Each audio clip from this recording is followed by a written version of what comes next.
जय श्री कृष्ण दोस्तों, life style with God में आपका स्वागत है। दोस्तों, यहाँ पर हम श्रीमद् भगवद गीता के चौथे अध्याय का अध्ययन कर रहे हैं, जिसका नाम ज्ञान कर्म संन्यास योग है। आज हम 26वें श्लोक का अध्ययन करेंगे। भगवान ने दैव यज्ञ और अभेद दर्शन रूप यज्ञ का वर्णन किया। अब भगवान इंद्रिय संयम रूप यज्ञ का और विषय हवन रूप यज्ञ का वर्णन करते हैं।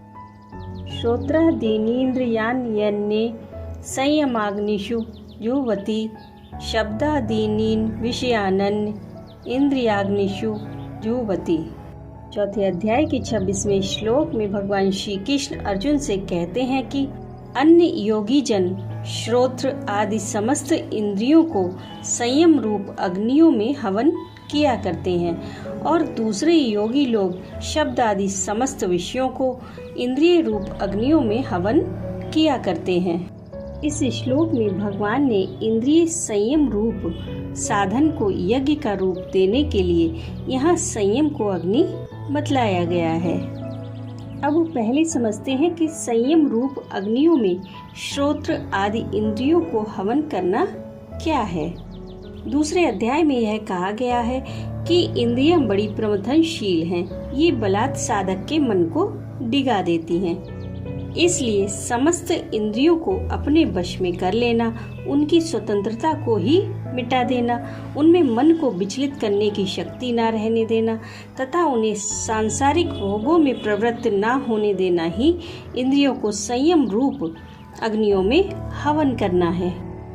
तात्पर्य यह है कि श्रोत्र, त्वचा, नेत्र, जिह्वा और नासिका को वश में करके प्रत्याहार करना, शब्द, स्पर्श, रूप, रस और गंध आदि बाहर भीतर के विषयों से विवेक पूर्वक उन्हें हटाकर उपरत होना ही श्रोत्र आदि इंद्रियों का संयम रूप अग्नियों में हवन करना है।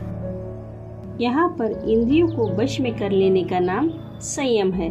वश में की हुई इंद्रियों में मन को विषयों में प्रवृत्त करने की शक्ति नहीं रहती। इसलिए जो इंद्रियों को वश में किए बिना ही केवल दंभाचार से इंद्रियों को विषयों से रोके रखता है, परंतु मन से विषयों का चिंतन करता रहता है, और जो परमात्मा की प्राप्ति करने के लिए इंद्रियों को वश में कर लेता है, उसके मन से विषयों का चिंतन नहीं होता, निरंतर परमात्मा का ही चिंतन होता रहता है। यही मिथ्याचारी के संयम का और यथार्थ संयम का भेद है। दूसरे योगी लोग शब्दादि समस्त विषयों को इंद्रिय रूप अग्नियों में हवन किया करते हैं। इस कथन से भगवान ने यह भाव दिखलाया है कि वश में की हुई और राग द्वेष से रहित इंद्रियों के द्वारा वर्ण, आश्रम और परिस्थिति के अनुसार योग्यता से प्राप्त विषयों का ग्रहण करके उनको इंद्रियों में विलीन कर देना, अर्थात उनका सेवन करते समय दूसरे समय इंद्रियों में किसी प्रकार का विकार उत्पन्न करने की शक्ति न रहने देना ही शब्दादि विषयों को इंद्रिय रूप अग्नियों में हवन करना है।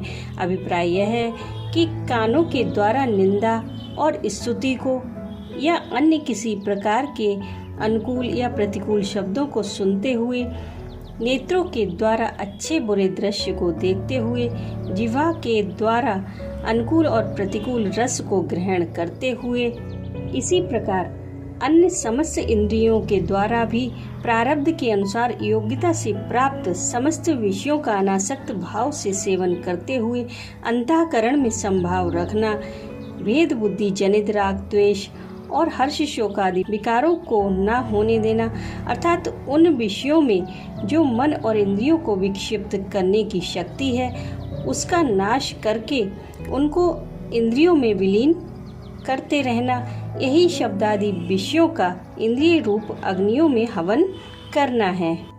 क्योंकि विषयों में आसक्ति, सुख और रमणीय बुद्धि न रहने के कारण वे विषय भोग साधक के ऊपर अपना प्रभाव नहीं डाल सकते।